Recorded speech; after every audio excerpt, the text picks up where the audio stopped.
नमस्कार दोस्तों, कैसे हो आप सभी का स्वागत है हमारे चैनल पर। तो आज हम बात करने वाले जीडीएस की जो भर्ती 2024 की है। इस महीने मतलब मई के इसमें 2024 में मई का अपडेट क्या है। इस अपडेट में जीडीएस के जो महासचिव हैं उन्होंने क्या नोटिस में जारी किया, इस पर हम चर्चा करने वाले हैं। क्योंकि ये जो वैकेंसी है मतलब काफ़ी अच्छी वैकेंसी है और इसमें बहुत ज़्यादा पद हैं और ये वैकेंसी लगभग 1 माह से डिले हो रहा है। तो डिपार्टमेंट का क्या जवाब है आप इस वीडियो में देखेंगे। मतलब आखिर वैकेंसी क्यों नहीं आ रही है, अब जो आंदोलन हुआ है उससे क्या प्रभाव पड़ेगा और आवेदन कब से शुरू होगा, जीडीएस का क्या बयान है, इस पर चर्चा होने वाली है। तो दोस्तों अगर आप लोग चैनल पर पहली बार, चैनल को लाइक शेयर सब्सक्राइब कर लो, साथ में बेल आइकन दबा लो, जिससे आपको जॉब से जुड़ी रिलेटेड जानकारी समय समय पर मिलती रहे। तो चलिए दोस्तों आपको स्टार्ट करते हैं और बताते हैं जीडीएस का जो महासचिव हैं उन्होंने क्या नोटिस जारी किया है, अपना बयान क्या रखा है। चलिए स्टार्ट करते हैं। तो दोस्तों आप लोग जैसा कि देख रहे हैं, ये देखिए आप लोग जब जीडीएस का पोर्टल खोलेंगे तो ऐसा आपके सामने पोर्टल खुल जाए। तो आप यहाँ पे सभी चीज़ें चेक कर सकते हैं कि अब नोटिफिकेशन आएगा क्यों नहीं आएगा। तो आप जैसे किसी स्टेट, जैसे आंध्र प्रदेश का बच्चा तो आंध्र प्रदेश पर जाकर देख सकता है, असम का तो असम में देख सकता है। तो आप यहाँ पे जाके इस चीज़ों को अपनी चीज़ें देख सकते हैं। आप यहाँ पे सभी मतलब स्टेट का दिया होता है और स्टेट के बारे में आप सभी चीज़ें जीडीएस से जुड़ी देख सकते हैं। आपका नोटिफिकेशन ये, आप नोटिफिकेशन यहाँ से चेक कर सकते हैं। रजिस्ट्रेशन के लिए आप यहाँ से करेंगे, अप्लाई करने का तरीका आपका यहाँ से होगा। मतलब आपको यहीं से हर चीज़ें करना होगा। लेकिन आपको बता दें नोटिस जो जारी किया है और क्या अपडेट दिया है, वैकेंसी कब तक आएगी, इस पर भी चर्चा करने वाले। तो चलिए आगे आपको दिखाते हैं। दोस्तों आप लोग जैसा कि देख रहे हैं ये अपडेट कितना 23/4 मतलब 23 अप्रैल को ये अपडेट जारी की थी ऑल इंडिया ग्रामीण डाक सेवा विभाग से ये वैकेंसी। तो ये देखिए सेवा में डाक महानिदेशक डाक भवन नई दिल्ली थी। इन्होंने क्या मतलब इन्होंने क्या इस अपडेट देखे, इन्होंने मतलब वर्तमान में जो वहाँ पे शाखा में जो डाकपाल मतलब जो ये वहाँ पे निर्धारित पहले से कार्य कर रहे हैं, तो उन्होंने मतलब क्या इन पर अपडेट दिया। तो इन अपडेट के बारे में बात करते हैं क्योंकि इन्होंने वैकेंसी जुड़ी अपडेट देना स्टार्ट कर दिया है। इन्होंने देखो कहा, महोदया उपरोक्त विषय में संबंध में इस संघ के द्वारा लगातार निवेदन किया। मतलब उन्होंने बताया कि इस संघ में लगातार निवेदन किया जाए कि वर्तमान नियुक्त ग्रामीण डाक सेवा का प्रथम टीआर, जिसको टीआरई बोलते हैं, को पुनः निर्धारण नहीं किया गया। मतलब उन्होंने बताया कि प्रत्येक वर्ष किया जाता है लेकिन इस बार से अभी एक भी वैकेंसी का निर्धारण नहीं किया, क्योंकि उनके स्थान व पूर्व डाक सेवा को पदोन्नति मतलब पदों की भर्ती होने वाली है। कुछ को सेवानिवृत्त हो चुका है जिन्होंने द्वितीय को टीआरए दिया है। लेकिन क्या मतलब इन्होंने इस पर यही नोटिस में कहा कि निदेशक को लिखा कि आप जो वैकेंसी है ये वैकेंसी इस वर्ष आई है, हर वर्ष की तरह इस वर्ष वैकेंसी नहीं आई।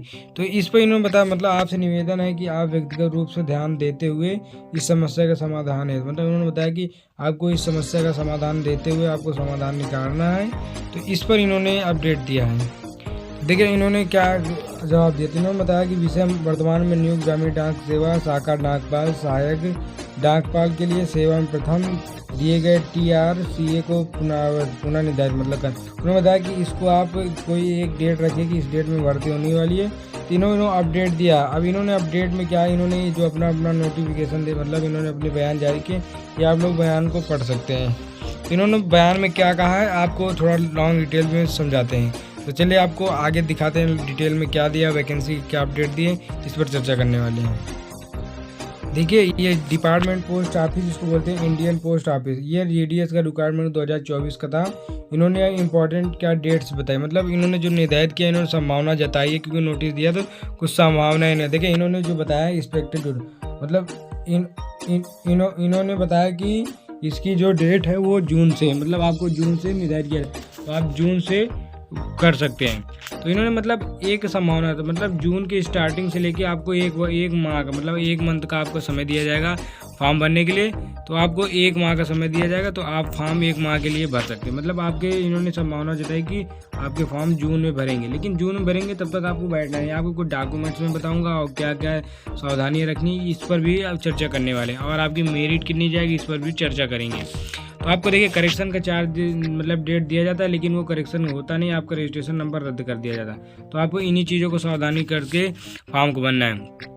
तो आपको फीस जो होगी इस बार 100 रुपये, जनरल ओबीसी ईडब्ल्यूएस के लिए 100 रुपये पड़ेगी और किसी के लिए कोई शुल्क नहीं। फिजिकली हैंडीकैप फीमेल के लिए कोई चार्ज नहीं पड़ेगा, एसटी के लिए कोई चार्ज नहीं पड़ेगा, केवल जनरल ओबीसी ईडब्ल्यूएस के लिए। तो एज लिमिट आपकी 18 से 40 होगी, जो ओबीसी वालों को 3 वर्ष की छूट दी जाएगी, एसटी एससी वालों को 5 वर्ष की, फिजिकली हैंडीकैप को 10 वर्ष की छूट दी जाएगी। तो आपकी एज 20 जनवरी से आपकी एज ली जाएगी 18 से 40। तो आपकी एज भी समझ में आया, आपकी पोस्ट जो होगी लगभग 40,000 प्लस पोस्ट के लिए इन्होंने ये अपडेट दिया है, और 40,000 लगभग 41-42,000 पोस्टें होंगी। अब बात की एलिजिबिलिटी तो केवल 10वीं पास, मतलब जो 10th पास है वो आप फॉर्म भर सकते हैं, मतलब 10वीं पास है तो आप इस फॉर्म को भर सकते हैं। अब इसके लिए ऑल इंडिया जॉब है, ये किसी स्टेट पर्सनल स्टेट के लिए, ये सभी स्टेट के लिए, और मेल फीमेल दोनों फॉर्म को भर सकते हैं।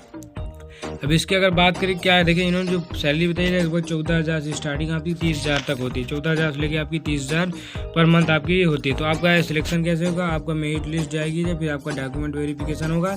तो इसमें क्या है, जीडीएस में डॉक्यूमेंट काफ़ी ज़्यादा रोल निभाता है आपकी सिलेक्शन प्रोसेस में लेकर। तो देखिए सबसे पहले आपको जो मैंने ऑफिशियल वेबसाइट दिखाई उस पर जाना, फिर आपको डिपार्टमेंट का जो नोटिफिकेशन उसको पढ़ लेना अच्छे ढंग से, फिर आपको मोबाइल नंबर डाल रजिस्ट्रेशन कर लेना, पासवर्ड क्रिएट करके बाद आपके सभी डॉक्यूमेंट्स को क्लियर अपलोड कर देने, और चेक करके आपको फाइनल प्रिंट मतलब पेमेंट करने के बाद फाइनल प्रिंट निकाल सकते हैं। तो देखिए इन्होंने क्या बताया, देखिए इन्होंने बताया 1 वर्ष के दौरान अनुसूचित संख्याओं के आधार पर 2 अनुसूचित आदिवासियों द्वारा, मतलब इन्होंने बताया कि छोटी मोटी जो त्रुटियों के मामले में उम्मीदवार स्वीकार करने का प्रावधान नहीं है।